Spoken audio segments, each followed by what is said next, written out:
Então, dentro da segunda parte, a igreja e sua natureza, vamos ver aí localidade e universalidade. Quando fazemos referência à igreja que está em uma determinada cidade, falamos do aspecto local da igreja de Cristo. Paulo também fala da universalidade da igreja. A igreja é local, mas também é universal, isto é, ela é formada por todos os crentes das mais diferentes culturas, raças e nações. Isso aí quer dizer o seguinte: nós temos a igreja local, nós temos congregação, nós chamamos de igreja, vamos para a igreja, é uma congregação. Mas uma congregação, ela faz parte de uma igreja, uma denominação, que tem várias congregações. Então, já é uma igreja maior, com várias congregações. Agora, esta igreja, que tem várias congregações, faz parte de uma convenção. E essa convenção, ela atinge várias cidades. E cada cidade tem as suas congregações. Depois da convenção, tem a convenção geral do país, que tem várias convenções e que tem várias cidades. Então agora já é um país inteiro. Agora, esse país, existe essa mesma igreja em outros países também, que tem várias convenções e tal, que tem várias congregações e vai. Então vai crescendo. Para você entender, então, a igreja é formada pelas várias denominações onde existam pessoas que aceitaram Jesus como Senhor e Salvador, estão em comunhão com o Espírito Santo. Então é formada por todas as igrejas ou congregações, formada por todos esses crentes de todos os países, né? Aí abrange as etnias, as raças, as cores, condição financeira, todos que aceitaram Jesus como Senhor e Salvador. Não importa aí as etnias, as raças, a quantidade de dinheiro que tem, nada disso. Importa que aceitaram Jesus como Senhor e Salvador. Então, todos esses que aceitaram formam a igreja, o corpo de Cristo na terra. Depois, dentro da segunda parte, a igreja e sua natureza.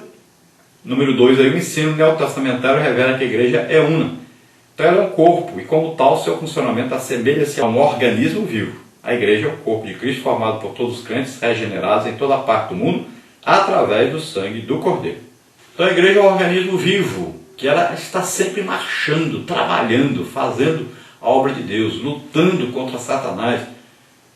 Então é formada por todos esses crentes do mundo inteiro e está aí viva, trabalhando sempre, movimentando-se. Quando Jesus estava aqui na terra, só tinha um Filho de Deus na terra, só um que tinha o Espírito Santo, Jesus.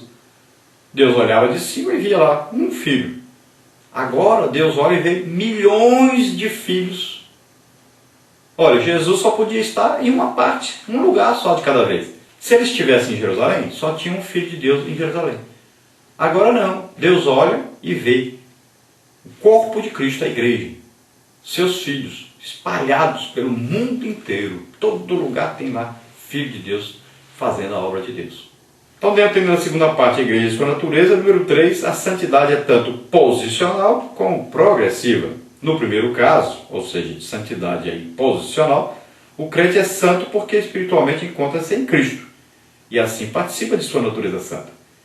Todavia, no seu viver diário, agora a parte progressiva, né, o crente tem sua parte a fazer, isto é, ajustar-se ao que a palavra de Deus ensina sobre um viver de pureza e integridade. Então agora falando sobre a santificação. Na hora que nós aceitamos a Jesus como Senhor e Salvador, nós somos declarados santos, ou seja, não temos pecado e estamos em Cristo agora, no corpo, fazemos parte do corpo de Cristo. Acontece que durante a nossa vida cristã, nós somos tentados, nós temos ainda uma velha natureza que mora na carne, no nosso corpo, e que nos chama ao pecado, apesar de o pecado não morar em nós mais. Agora quem mora é o Espírito Santo. Mas a carne, o corpo, tem a tendência de querer voltar a praticar as coisas velhas. Mas agora nós somos novas criaturas, as coisas velhas passaram. Mas acontece que de vez em quando nós ainda caímos em algum pecado, fazemos alguma coisa errada, que não condiz com a palavra de Deus. Então, na hora que aceitamos a Jesus como Senhor e Salvador, somos santos, fazemos parte do corpo de Cristo, estamos salvos. Agora, é preciso lutar contra o pecado. É preciso lutar contra essa velha natureza que existe no nosso corpo. Então, é preciso vencer isso para chegarmos ao destino, para chegarmos ao arrebatamento, à salvação eterna com Cristo. Então, é preciso viver uma vida lutando e progressivamente, ou seja, crescendo na graça, no conhecimento de Deus. Quanto mais próximos de Deus, quanto mais próximos de Jesus, quanto mais estudarmos a palavra de Deus, meditarmos nela, quanto mais nos aprimorarmos em praticarmos essa palavra, mais vamos ficando santos, ou seja, mais parecidos com Cristo. Então devemos sempre estar crescendo nisso. É um processo a santificação. Parte 3, a igreja e sua missão. Nós vamos ver aí a adoração, número 1, número 2, instrução e edificação, número 3, proclamação. Então, dentro da parte 3, a igreja e sua missão, vamos ver primeiro a adoração. Então, em sua primeira epístola aos Coríntios, Paulo dá diretrizes acerca de como deve ser o culto cristão. Entre outras instruções, ele diz: cada um de vós tem salmo, salmo aqui é uma referência ao hinário da igreja primitiva, embora saibamos que havia também expressões espontâneas de louvores e cânticos espirituais entre os primeiros crentes. A essência do culto cristão, portanto, é a adoração. Então, baseados aí neste versículo que Paulo escreveu sobre o culto cristão, nós vamos ver que lá tinha salmo, tinha doutrina, palavra de Deus, lá tinha também a parte espiritual, das manifestações do Espírito Santo, profecias, línguas, interpretação de línguas, os dons do Espírito Santo ali operando, curas, dom da fé, milagres, palavra de sabedoria, palavra de conhecimento, discernimento de espíritos, profecia, línguas e interpretação. Tudo isso acontecia no culto cristão, era normal. São várias coisas que deveriam existir no culto, mas não existem. Por quê? Porque nós tomamos o culto todinho com música, só por causa disso. Passamos aí 1 hora, até 1h30 cantando. E aí não sobra tempo para Deus.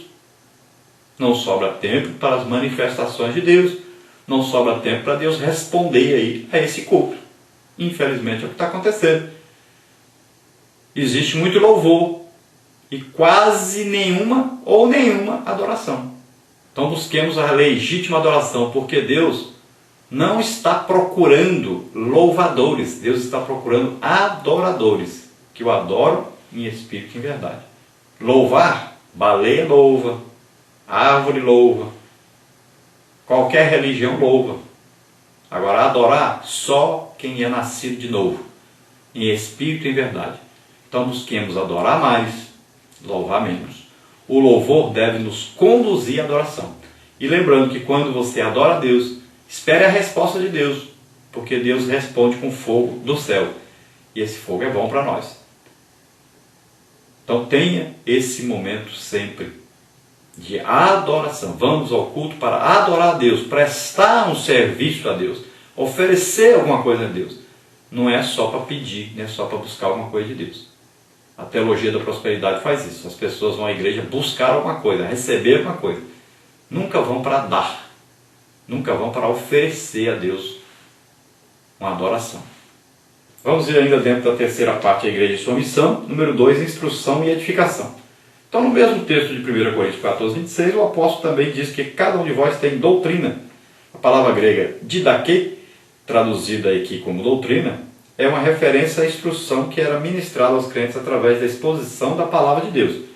Toda igreja verdadeiramente bíblica necessita da exposição das Sagradas Escrituras.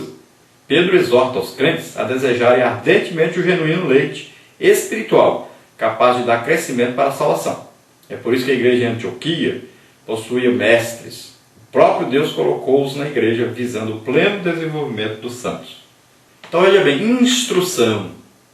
É interessante que os cultos aí separaram um dia aí, que é o dia de doutrina ou de ensino. E parece que pensaram assim, não, no domingo não pode ter ensino da palavra de Deus nos cultos. É só pregação. Mas não é isso que a Bíblia ensina, não. A Bíblia diz que nos cultos tem a sua parte de ensino, a sua parte de pregação, tem a sua parte de louvor, tem a parte de adoração, tem a parte de manifestação dos dons espirituais.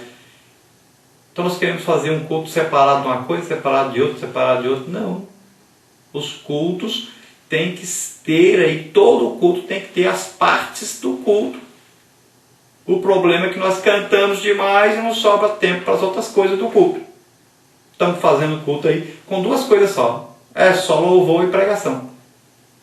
E cadê o resto? Não tem tempo para o resto. É preciso haver instrução. É preciso haver ensino sistemático da palavra de Deus. Para que o povo cresça. Para que o povo se desenvolva. Para que o povo possa responder quando for perguntado. Para que o povo possa evangelizar, ganhar almas. É preciso saber a palavra de Deus. Compreender a palavra de Deus. Na igreja de Antioquia tinha lá mestres e estavam lá reunidos também com os profetas. Estavam o quê? Orando e jejuando. Então, a igreja possuía os seus ministérios. Está lá em Efésios 4:11. Apóstolos, profetas, né? Existiu ali evangelistas, pastores e mestres. A igreja hoje está aí faltando dar incentivo e ajudar os outros ministérios. Deve haver aí uma administração de Deus na igreja. Deve haver uma administração sempre dependente de Jesus Cristo, que é o cabeça da igreja. Continuando aí, Paulo afirma que o propósito disso tudo é a edificação da igreja. Outro aspecto a ser observado é que, embora a Escritura mostre o lado comunal da igreja primitiva, o Novo Testamento não é avesso aos bens materiais, desde que estes sejam usados para a glória de Deus, para a expansão do seu reino, para o socorro dos mais necessitados. O exemplo de Barnabé é bastante significativo. Então é preciso haver aí a instrução, a edificação do povo. A edificação vem depois do ensino da palavra de Deus, vem com a ministração espiritual, batismo com o Espírito Santo, dons do Espírito Santo, tudo funcionando, os ministérios funcionando. E agora, o dinheiro não é condenado. O problema é a administração desse dinheiro. O dinheiro que entra na igreja não é para enriquecer pastor. É para a obra de Deus ser feita. Então esse dinheiro tem que ser bem administrado. É preciso aí investir em missões, em evangelismo, né? Aí o Novo Testamento, por exemplo, né? Compra de Novos Testamentos, Bíblia para quem é novo convertido, deve ganhar uma Bíblia, aí ajuda aos necessitados. Então são várias coisas. Abrir novas e novas congregações. A igreja cresce abrindo novas congregações. Esse é o método e não adianta nós corrermos para o outro lado, não.